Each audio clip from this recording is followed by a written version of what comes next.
आदाब नाज़रीन, जम्मू कश्मीर लद्दाख देख रहे हैं आप। मैं हूं आपके साथ सदा सैफी।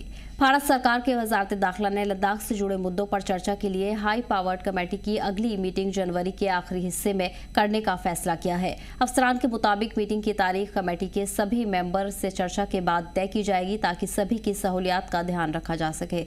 इस मीटिंग में लद्दाख से जुड़े अहम मामलों पर बात होने की उम्मीद जताई जा रही है।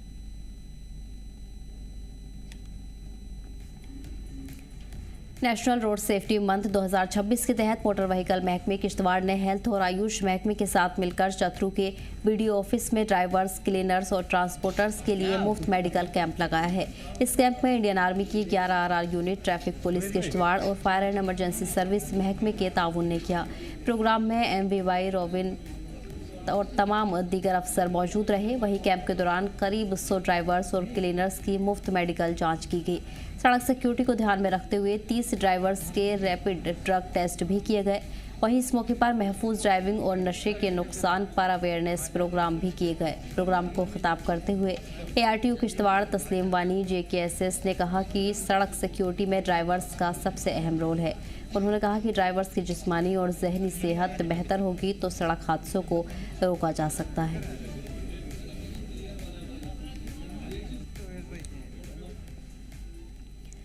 कासिदगढ़ के सूली जदान रोड के इफ्तिताही प्रोग्राम के दौरान 8 जनवरी को उस वक्त अफरा तफरी मच गई जब प्रोटोकॉल को लेकर बीजेपी और कांग्रेस लीडरान के बीच तनाजा बढ़ गया।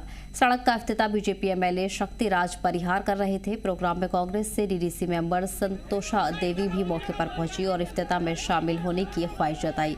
उनके साथ कांग्रेस लीडर स्वर्णवीर सिंह, जो संतोषा देवी के बेटे हैं, ने रिबन काटने का हक अपनी मां को देने की मांग की। इसी बात को लेकर तनाजा बढ़ गया और मौके पर बीजेपी और कांग्रेस के बीच तीखी बहस शुरू हो गई। देखते ही देखते हालात बिगड़ गए और वहां मौजूद लोगों में भगदड़ जैसे हालात बन गए। इस दौरान कई लोग, जिनमें ख्वातीन भी शामिल थी, जख्मी होने से बाल बाल बची। इल्जाम है कि इंतजामिया को हालात की जानकारी होने के बावजूद वक्त रहते कार्रवाई नहीं की गई और पुलिस भी भीड़ को संभालने में नाकाम रही। हालांकि किसी बड़ी चोट की जानकारी नहीं है। जिला इंतजामिया ने मामले का संज्ञान लेते हुए जांच के बाद आगे की कार्रवाई की बात कही है। इस समय आप जिला हेडक्वार्टर पे पहुंचे हैं, थोड़ा सा डिटेल से बताइएगा पूरा मामला था क्या और क्या ये इंसिडेंट कैसे वहां पे पेश आया? सबसे पहले तो मैं आप लोगों का धन्यवाद करती हूँ। आज इस टाइम मुझे मजबूरी से आना पड़ा क्योंकि वहाँ पे आज एक उद्घाटन था। ये वहाँ पे उद्घाटन जो था, हमारे शक्ति परिहार जी वहाँ पे आए थे। उन्होंने वहाँ पे गुंडागर्दी मचाई है।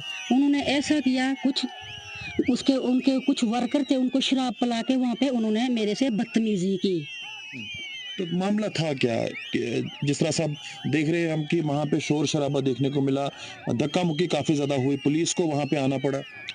धक्का मुक्की कुछ भी नहीं। उनके जो वर्कर थे वहाँ पे, हम वहाँ पे गए थे, 11 बजे का टाइम था।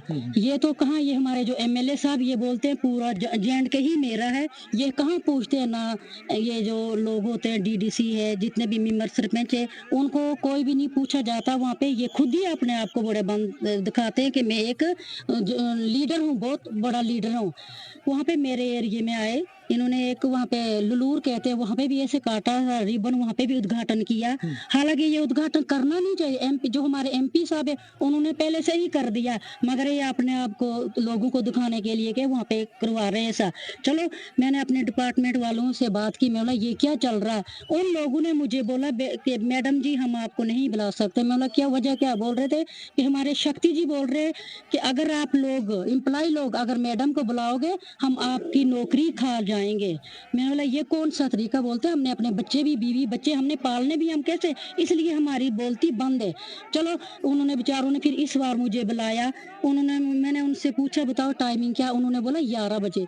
बताओ, मैं 11 बजे से 3 बजे तक उन लोगों का वेट कर रही हूँ। क्योंकि कल फिर रात को मैंने अपने चेयरमैन साहब को भी फोन किया। चेयरमैन साहब बोल रहे थे कि मैं हमारा प्रोग्राम यहाँ पे मरम्मत में है। तो मैंने उनको बोला कोई बात नहीं, आप वहाँ पे कैंसिल कर दो, आज यहाँ पे आ जाओ, मैं भी कभी इधर उधर चला जाऊंगी, इसलिए आप आ जाओ। आए बेचारे, वो भी बड़े, मैं उनके लिए, उनकी स्वागत के लिए, दोनों की स्वागत के लिए मैं पहले ही चला गई। क्योंकि देखो अगर MLA है तो उनका भी तो एरिया है ना। वहाँ पे जैसे ही मैं 11 बजे गई, कहाँ 11 तो कहाँ 3, जहाँ पे इन लोगों ने प्रोग्राम रखा वहाँ पे नहीं रखा। इन्होंने बोला नहीं मैडम यहाँ पे नहीं होने चाहिए। उन्होंने वहाँ पे रखा, वही जो गुंडे लोग है, शराबी लोग है, उनके घर में वहाँ पे उन्होंने फर्स्ट टाइम ये हल्ला देखने को मिला। मैं देख रहा था शक्ति परिहार जी लोगों के बीच में आ रहे थे, बचाव कर रहे थे कि लड़ाई ना हो, यहाँ पे हल्ला नहीं हो। और मैंने देखा एक वीडियो में आपका वीडियो भी सामने आ रहा है, आप एक शख्स को थप्पड़ मार रहे हैं, उसका थोड़ा क्लियर कीजिए। वो थप्पड़ किस बात को लेके आपने? नहीं, ये जो इनके मीडिया वाले थे वो छुपे हुए थे, वो ओपन नहीं थे, वो जानबूझ के झूठ जो हमारी जो वीडियो थी जूम कर करके झूठ मूठ के वो दे रहे, पूरी डिटेल तो वो दे नहीं रहे कि क्या हुआ था। यहाँ पे उनके जो गुंडे आए थे उन्होंने जो मेरे साथ बदतमीजी की, जब हम रिबन काट रहे तो उन्होंने रिबन छीन ली वहाँ से, तभी तो मैंने थप्पड़ तो लगाना था। कैसे नहीं लगाती मैं, थप्पड़ तो लगाना था मैंने अपनी सेफ्टी के लिए, अपने तो बचानी थी मैंने जान, इसलिए मैं वहाँ पे इधर यहाँ पे दौड़ा, इसलिए मुझे मजबूरी से आना पड़ा। अभी मैं एसएसपी के साथ मिल रही हूँ, इन्होंने मुझे थ्रेट दी है कि हाँ इनके घर को हमने उड़ाना, इनकी फैमिली को, अगर कुछ ऐसा हुआ तो हमारे शक्ति जी और उनके जितने भी वर्कर हैं जिम्मेदार वो लोग। ये रास्ता कहाँ से कहाँ की तरफ जा रहा था जो इनॉग्रेट हो रहा है? ये सूली टू जारडान का रोड था। चलिए जी, कास्तीगढ़ के डीडीसी हमसे बातचीत कर रहे थे और कह रहे थे जो इंसिडेंट वहां पे पेश आया और हालात वहां पे किस तरह के रहे और किस तरह ये इंसिडेंट वहां पे पेश आया, ऐसा नहीं होना चाहिए। तो उम्मीद है कि जिला इंतजामिया उस पूरे मामले को देखेगी और मैं दूसरा पक्ष जानने की भी कोशिश करूंगा, उनसे भी बातचीत करने की कोशिश करूंगा, क्योंकि कई सारे एलिगेशन जिस तरह से उन पे लगे हैं, तो मुझे उम्मीद है कि दोनों तरफ से बात जब रखी जाएगी तो जरूर लोग इस पे फैसला करेंगे। जी, जम्मू कश्मीर लद्दाख के लिए वसीम गुत्तू, डोडा। जम्मू कश्मीर के साबिक वजीर आला और नेशनल कॉन्फ्रेंस के सदर फारूक अब्दुल्ला ने श्री माता वैष्णो देवी मेडिकल कॉलेज की मान्यता रद्द किए जाने पर गहरी फिक्र जताई है। उन्होंने इस फैसले को नाइंसाफी करार देते हुए कहा कि ये मुल्क के लिए एक बड़ा झटका है। इस मुद्दे पर रद्द-ए-अमल देते हुए फारूक अब्दुल्ला ने कहा कि इस फैसले से लोगों में मायूसी है और ये मुल्क में तालीमी और मेडिकल इदारों के तय अपनाए जा रहे रवैये को लेकर संगीन सवाल खड़े करता है। उन्होंने कहा कि ये यकीनन नाइंसाफी है और मुल्क जिस सिमत में जा रहा है उससे हमें अफसोस है।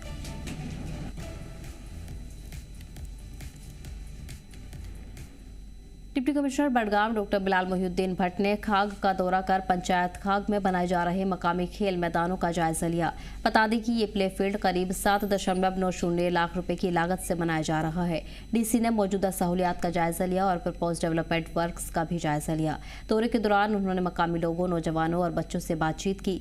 इस मौके पर डीसी बच्चों के साथ खेलते भी नजर आए और खेल, जिस्मानी फिटनेस और आउटडोर सरगर्मियों की अहमियत पर भी जोर दिया।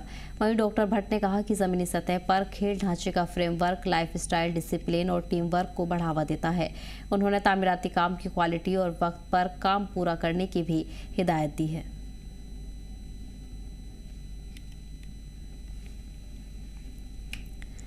नेशनल रोड सेफ्टी मंथ 2026 के तहत ट्रैफिक पुलिस लद्दाख ने आज लेह में बड़ी ट्रैफिक चेकिंग और सड़क सिक्योरिटी बेदारी मुहिम चलाई है।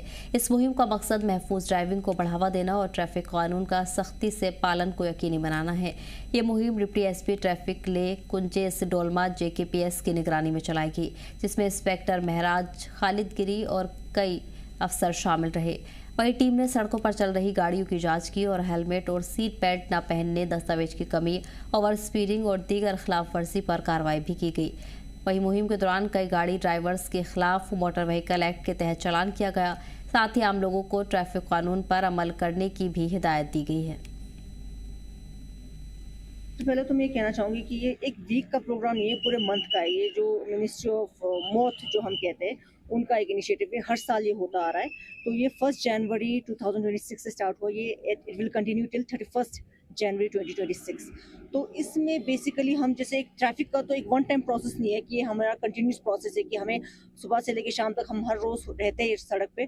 लेकिन इसमें हम स्पेशल ड्राइव, जैसे अभी हमने ये डिसाइड किया कि इस मंथ में स्पेशल फोकस हमारा रहेगा, जैसे पुरानी गाड़ी हो गई बिना कागज़ के अगर गाड़ियाँ सड़क पे चल रही है तो उनके खिलाफ हम थोड़ा सा एक सख्ती लाना चाहते हैं। भारतीय सेना की राणा बटालियन ने गुरेजवादी के LOC के पास वाक़ई रिफ्यूजी गांव में एक अनोखा मेडिकल ऑन फुट प्रोग्राम मुनाकिद किया। इस पहल का मकसद दूरदराज बॉर्डर एरियाज में रहने वाले लोगों तक सीधे हेल्थ सहूलियात पहुंचाना है। प्रोग्राम के दौरान फौज के डॉक्टर्स ने घर घर जाकर मरीजों की सेहत की जांच की और दवाइयां भी मुहैया करवाई। इस तरह लोगों के इलाज के लिए लंबी दूरी तय करने की परेशानी से राहत मिली। रिफ्यूजी गांव के मकामी लोगों ने इस पहल के लिए फौज का शुक्रिया अदा किया। उन्होंने कहा कि सरहदी इलाकों में हेल्थ फैसिलिटीज तक पहुंच आसान नहीं होती और ऐसे प्रोग्राम उनके लिए फ़ायदेमंद होंगे। देहियों ने उम्मीद जताई है कि फौज की तरफ से आगे भी इस तरह के प्रोग्राम होंगे। भारतीय सेना का तहे दिल से शुक्रिया अदा करते हैं कि उन्होंने आज मेडिकल ऑन फुट बर्फूजी गांव में चलाया। आर्मी के डॉक्टर साहब आए थे और उन्होंने बहुत सारे पेशेंट को चेकअप किया और पेशेंट को दवाई बांटी। और इस इक़दाम से यहाँ की आवाम काफ़ी खुश है कि ये जो विंटर है, विंटर में अगर मेडिकल के हवाले से बात करें, मेडिकल ये विंटर में बहुत सारी प्रॉब्लम्स दरपेश आती है। तो हम यूँ कहेंगे कि इंडियन आर्मी का एक अच्छा कदम, और आवाम यही आशा करती है कि आने वाले वक्त में भी ऐसे प्रोग्राम होते रहें। अपनी पार्टी ने शोपियां में रोजगार और नौजवानों से जुड़े मुद्दों को लेकर एक युवा सम्मेलन मुनाकिद किया। प्रोग्राम में पार्टी के एडिशनल सेक्रेटरी जनरल हिलाल शाह चीफ गेस्ट के तौर पर शामिल रहे, जबकि जिला सदर गौहर हसन वानी भी मौजूद रहे। इजलास को खिताब करते हुए हिलाल शाह ने कहा कि अपनी पार्टी हमेशा नौजवानों के साथ खड़ी रही है। उन्होंने कहा कि पार्टी ने लगातार नौकरियां, बेरोजगारी और जमीन की सिक्योरिटी से जुड़े मुद्दे उठाए हैं। उन्होंने जनूबी कश्मीर में प्रपोज्ड रेलवे प्रोजेक्ट पर भी फिक्र जताई और मरकजी सरकार से मुतासिर लोगों को पूरा मुआवजा देने की मांग की है। उन्होंने कहा कि मुआवजा ज़मीनी सर्वे की बुनियाद पर दिया जाना चाहिए ताकि ज़मीन और बागात को हुए नुकसान का सही अंदाज़ा हो सके। इस मौके पर जिला अध्यक्ष गौहर हसन वानी ने श्री माता वैष्णो देवी को लेकर भी बात की। इनका शुक्रिया करता हूं, इनको मुबारकबाद देता हूं कि जिन्होंने इस चीज़ को, इनके आज जैसे आपने कहा 500 से ज़ायद नौजवान का यहाँ पर आना, इन्होंने इस चीज़ को एंडोर्स किया कि जो जम्मू कश्मीर अपनी पार्टी ने 8 मार्च 2020 में जब बनी थी, हमारे मुल्क के प्राइम मिनिस्टर और होम मिनिस्टर के पास जाके वहाँ पे हम यही नहीं कहेंगे, हम तो यही कहेंगे कि मिन्नतें की उनके सामने। हम ये भी कह सकते हो, आप गिड़गिड़ाए कि हमारे नौजवानों के लिए जॉब की जो है गारंटी ये आप दीजिए, यहाँ पर कोई बाहर का जो है नौकरी करने के लिए नहीं आना चाहिए, और इसी के साथ साथ जो लैंड का प्रोटेक्शन है। क्योंकि अल्टीमेटली अगर हम देखा जाए कि यूथ ही सबसे ज़्यादा जो मुसीबत में आजकल जम्मू कश्मीर में है, और सबसे बड़ी एग्जांपल कल की जो है, जो नेशनल मेडिकल कमीशन ने हमारे श्री माता वैष्णो देवी का जो यूनिवर्सिटी है उसका मेडिकल कॉलेज का विंग जो था वो कैंसिल किया, यानी ख़त्म नहीं किया है। तो उसका यही मतलब है कि यूथ ही उससे बड़ा असर पड़ा, वो यूथ पे ही पड़ा है। और उसमें मुझे दुख तो सभी 42 में जो 42 बच्चे थे कश्मीर से मुस्लिम थे सबका है। बडगाम पुलिस ने टूरिस्ट पुलिस स्टेशन श्रीनगर के साथ मिलकर हमहमा इलाके में होम स्टे और गेस्ट हाउसों की वेरिफिकेशन की ड्राइव मुहिम चलाई है। इस दौरान बिना वैलिड रजिस्ट्रेशन के रह रहे होम स्टे और गेस्ट हाउस सामने आए। इन सभी इमलाक के मालिकों के खिलाफ भारतीय नागरिक सुरक्षा संहिता 2023 की दफा 126 और 170 के तहत कार्रवाई शुरू की गई है। इसके अलावा हाजी गेस्ट हाउस और वेलकम होम स्टे पर बिना मैंडेटरी रजिस्ट्रेशन को संचालन को लेकर भी जुर्माना किया गया। बडगाम पुलिस ने सभी होम स्टे और गेस्ट हाउस मालिकों से अपील की है कि तय कानून का अमल करें और कॉम्पिटेंट अथॉरिटी से रजिस्ट्रेशन करवाएं। वहीं पुलिस ने कहा कि ऐसी मुहिम आगे भी जारी रहेगी ताकि जिले में महफूज और कायम बनाया जा सके।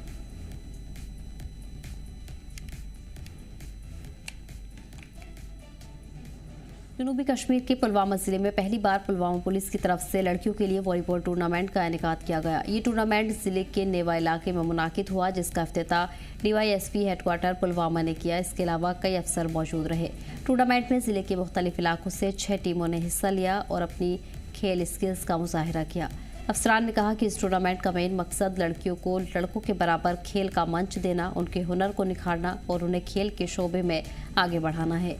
खिलाड़ी सुनैना गुलजार ने कहा कि पुलवामा पुलिस की ये पहल काबिल तारीफ है, जिससे लड़कियों को अपनी खेल दिखाने का हुनर मिलता है। उन्होंने मांग की ऐसे टूर्नामेंट मुस्तकबिल में भी मुनाकिद किए जाएं। आज टूर्नामेंट हुआ वॉलीबॉल का, जो कि JK पुलिस ने किया था। हम बहुत शुक्रगुजार है JK police and Tanushree ma'am का, खासकर तनुश्री मैम का। हम चाहते हैं कि आगे भी ऐसे टूर्नामेंट्स हो ताकि हम गर्ल्स इसमें पार्टिसिपेट करें। खासकर गर्ल्स ज़्यादा नहीं है इसमें, तो इससे गर्ल्स मतलब अच्छा करेंगे। अगर हो जाएंगे इतने टूर्नामेंट्स तो हम चाहते हैं कि आगे भी ज़्यादा से ज़्यादा टूर्नामेंट्स करें। पुलिस का बहुत ही शुक्रगुजार है जिन्होंने ये टूर्नामेंट ऑर्गेनाइज किया और कंटिन्यूसली कर रहे हैं, चाहे बॉयज़ कैटेगरी में हो या गर्ल्स कैटेगरी में हो। सबसे बड़ी अहम बात यह है कि अगर आज देखिएगा हमारी जो सोसाइटी है ये गलत ट्रैक के ऊपर जा रही है। आप देखिए हमारे नौजवान ड्रग्स के शिकार है, अनएम्प्लॉयमेंट के शिकार है, डिप्रेशन के शिकार है। इस टाइम में ये प्लेटफॉर्म करना एक बहुत ही सराहना कदम है। हमें लगता है कि ऐसे टूर्नामेंट्स और भी ऑर्गेनाइज होने चाहिए और ज़्यादा से ज़्यादा इनका इनकाद होना चाहिए और ख़ासकर जो फीमेल हमारी फोक है इसको ज़्यादा से ज़्यादा एम्पावरमेंट, इसको एम्पावर करने की ज़रूरत है। तो ये बहुत ही अच्छा इनिशिएटिव है। इसमें हम पूरे पुलवामा पुलिस एसएसपी मैम जो है, एसपी साहब है, इन सब का बहुत ही शुक्रगुजार है। देखिए ये एक ऐसा प्लेटफॉर्म प्रोवाइड कर रही है पुलिस पूरा, जहाँ पे एक टैलेंट जो हमारी गर्ल्स है इनको टैलेंट दिखाने का एक मौका है। शुक्रगुजार है जे.एंड.के पुलवामा डिस्ट्रिक्ट पुलिस का कि उन्होंने हमें ऐसा प्लेटफॉर्म दिया जहां पर हम अपना टैलेंट शो करें। 2026 ईयर की शुरुआत ऐसे स्पोर्ट्स इवेंट से हुई। हम बहुत ही शुक्रगुजार है जे.एंड.के पुलिस डिस्ट्रिक्ट पुलवामा का। आपको पता है कि लड़कियों को घर से बाहर नहीं जाने देते हैं, बोलते हैं कि लड़कियां ऐसे खेलने में वो नहीं होना चाहिए, क्योंकि लड़की को लड़की ही बननी चाहिए, वो घर के कामों के लिए वगैरह वो ये सब। मरकजी सरकार की तरफ से सोशल मीडिया पर ये जानकारी शेयर किए जाने के बाद कि लंबे इंतजार के बाद भदरवा गंडोला प्रोजेक्ट का टेंडर जारी कर दिया गया है और इसे अगले 4 महीनों में मुकम्मल किया जाएगा। इससे भदरवा में खुशी और जोश का माहौल देखने को मिला। आम आवाम के साथ साथ खासतौर पर टूरिज्म से जुड़े स्टेक होल्डर्स में ज़बरदस्त जोश देखा गया। वहीं लोगों ने इस कदम को एक तारीखी कामयाबी करार दिया है। समाज के मुख्तलिफ तबकों से जुड़े लोगों ने मरकजी वज़ीर डॉक्टर जितेंद्र सिंह और भदरवा के एमएलए दलीप सिंह परिहार का तहे दिल से शुक्रिया अदा किया। लोगों का कहना है कि ये डेवलपमेंट जम्मू कश्मीर के लिए आमतौर पर और ख़ासकर चिनाब रीजन के लिए एक तारीखी लम्हा है, जिससे इलाके की सियाहत को बढ़ावा मिलेगा।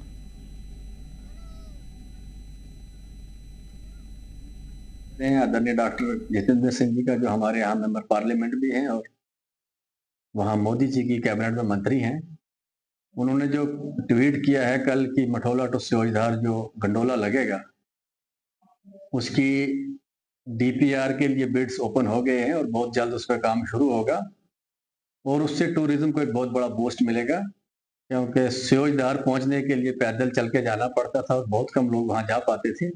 जैसे ये बन जाएगा तो वहाँ लोगों को ईजी हो जाएगा आने जाने में।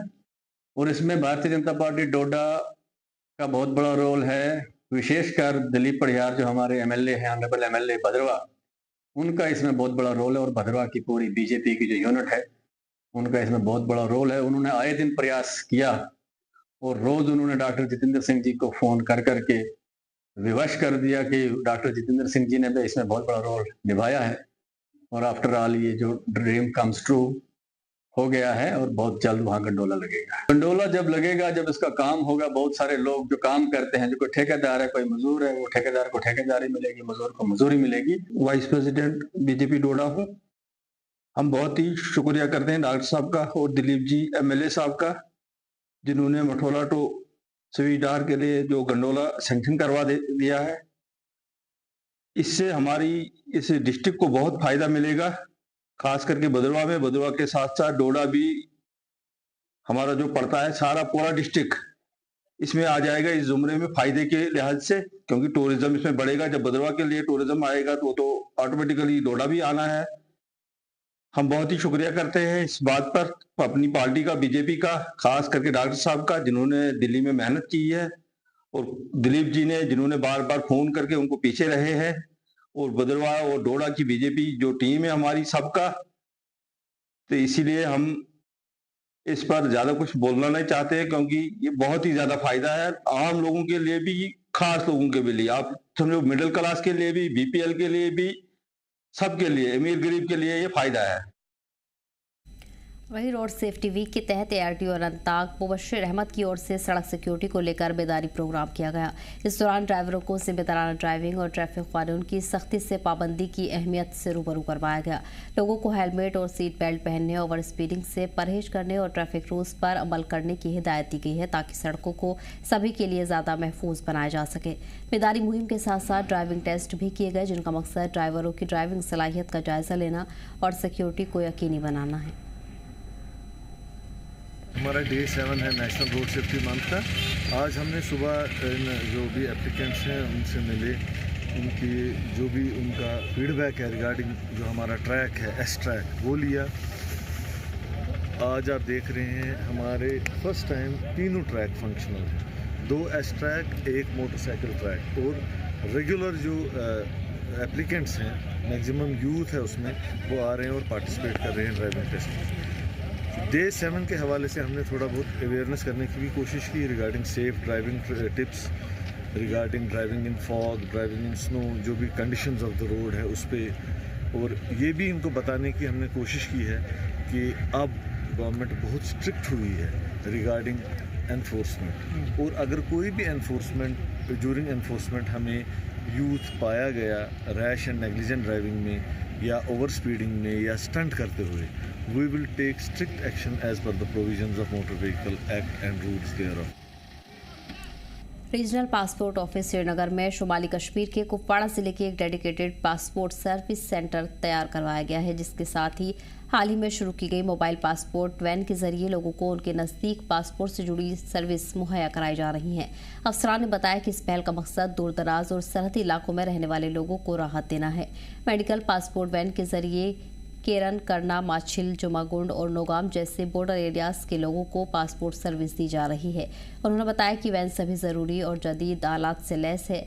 मकामी लोगों ने इस सहूलियात का इस्तकबाल किया। कर रहा था कि ये जो डिस्ट्रिक्ट कुपवाड़ा है ये फॉर सर्न एरिया है, मतलब ये बिलोंग करता है मच्छल, केरन, टंगार, और विंटर में, खासकर विंटर में सर जैसे ये बुज़ुर्ग है 70 ईयर्स ओल्ड है, ये इस विंटर में इसके लिए श्रीनगर जाना, बारामूला जाना, पहले टंगार से केरन या मच्छल से कुपवाड़ा पहुँचना और यहाँ से फिर श्रीनगर पहुँचना, बारामूला पहुँचना, मतलब सर्दियों में मुमकिन नहीं है। नंबर 1, नंबर 2 सर इसको मतलब यहाँ से बुक करके गाड़ी लेने की, या तो 2 दिन इसको वहाँ पहुँचने में लग जाएंगे, और पैसों के एतबार से अगर देखा जाए कितना खर्चा लग जाता है इसके ऊपर। तो हम मतलब मिनिस्टर ऑफ एक्सटर्नल अफेयर्स से गुजारिश करते हैं कि आप कुपवाड़ा में एक सेंटर खोला जाए। तो खुशकिस्मती है कि यहाँ श्रीनगर नहीं जाना पड़ता है, बारामूला में नहीं जाना पड़ता है। हम तो अफरेस्ट करते हैं ना इन बातों का कि यहाँ पर, लेकिन कभी आता है 2 महीने में, कभी 3 महीने में आता है। ये तो हर हफ्ते में होना चाहिए। अगर हफ्ते में ना हो सके तो कम से कम महीने में होना, और उसका अनाउंस होना चाहिए कि फलानी तारीख को 2 दिन 4 दिन यहाँ कैंप रहेगा, गाड़ी आएगी और उनके फार्म भर दिए जाएंगे। हमारी तो यही मांग है। हाँ, इससे पहले बहुत मुश्किलात होते थे, कभी खासकर जिनकी उम्र ज़्यादा होती थी, जो बेचारे आपाश होते हैं, वो भी जाना चाहते हैं उस मुकद्दस जगह पर, लेकिन जा नहीं पाते, उनके लिए दूसरा आदमी चाहिए था। तो यहाँ के आने से बहुत फ़ायदा होगा अगर हर हफ्ते हो जाए।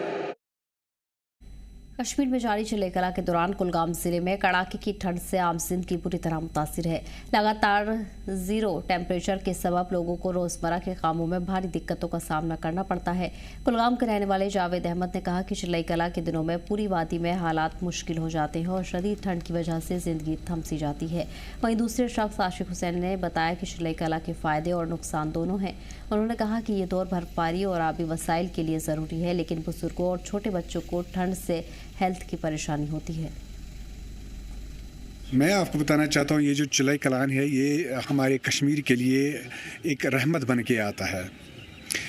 रहमत इसलिए बन के आता है क्योंकि हमारे इस कश्मीर में चिल्लई-कलान में बर्फ़बारी होती है, और इस बर्फ़बारी से हमारे जो इलाके हैं ये बहुत खूबसूरत दिखते हैं, और इस खूबसूरती को देखने के लिए बाहर से भी लोग आते हैं, मुख्तलिफ़ स्टेटों से लोग देखने आते हैं और कश्मीर एंजॉय करते हैं, यहाँ की खूबसूरती देखते हैं।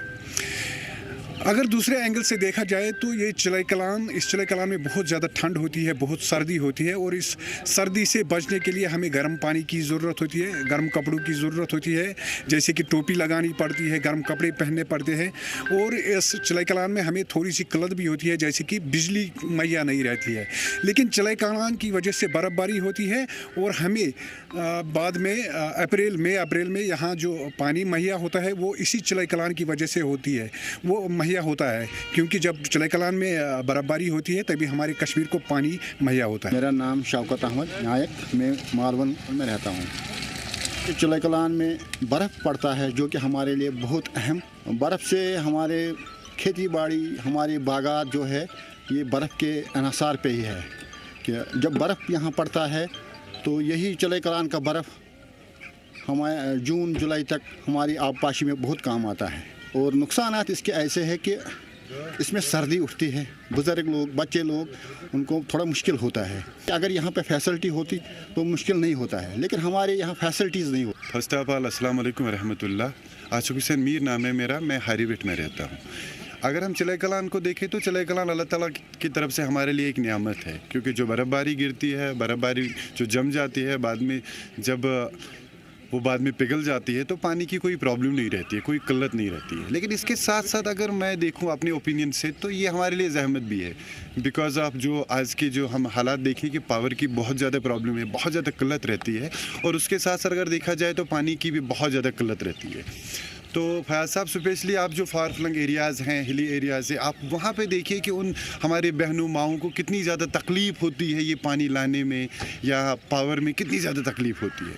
तो एडमिनिस्ट्रेशन का ये हक बनता है। स्पेशली मुझे पता है कि अगर गवर्नमेंट क्या करे क्या ना करे, लेकिन जो हमारे DC साहब है वो इसके लिए स्पेशल स्टेप्स उठाएंगे ताकि लोगों को इस विंटर में ना पानी की कोई प्रॉब्लम रहे और ना ही उनको पावर की कोई प्रॉब्लम रहे। और अगर गवर्नमेंट भी चाहे तो वो कुछ भी कर सकती है। And I request not only you, जो पूरी एडमिनिस्ट्रेशन है, पूरा जो हमारा गवर्नमेंट है, मैं सबसे रिक्वेस्ट करता हूं कि इन विंटर के इन 2-3 महीनों में प्रॉपर कंसंट्रेशन रखिए टुवर्ड्स दीज थिंग्स, ताकि लोगों को ये सारी मुश्किलातें ना हो।